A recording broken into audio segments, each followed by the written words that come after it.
نیومد. باید بیاد. من منصور رو میخوام.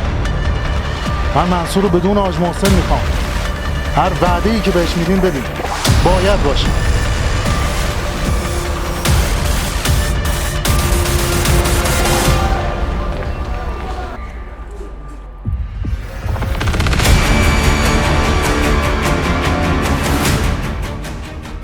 شیرین من پاش وایستادم شیرین. من نمیدونم این همه کار چرا ما با نگران مسابقات باشیم؟ ببینید اصغر آقا، این مسابقه خیلی برای آقا جوان خیلی. صاحب مسابقه کیه؟ جبار.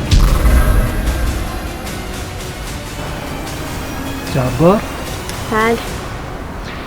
ضمناً تو این مسابقه ارسطو هم شرکت میکنه. میشناسینش که؟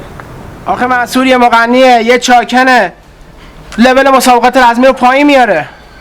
پس بابا تو نباید کار سختی باشه که ناکوتش کنی. درسته؟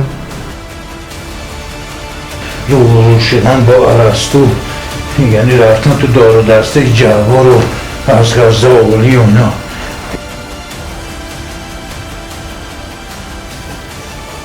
من 100 میلیون گیرم. منصور کجاست؟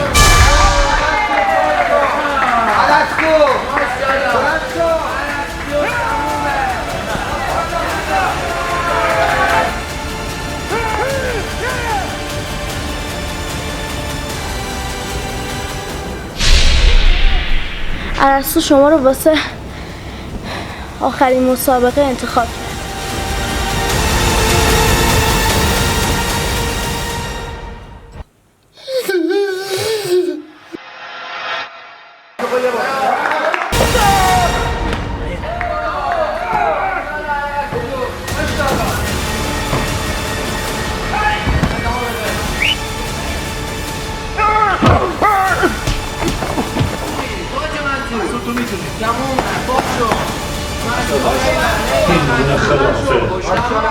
پول خون خونریزیه.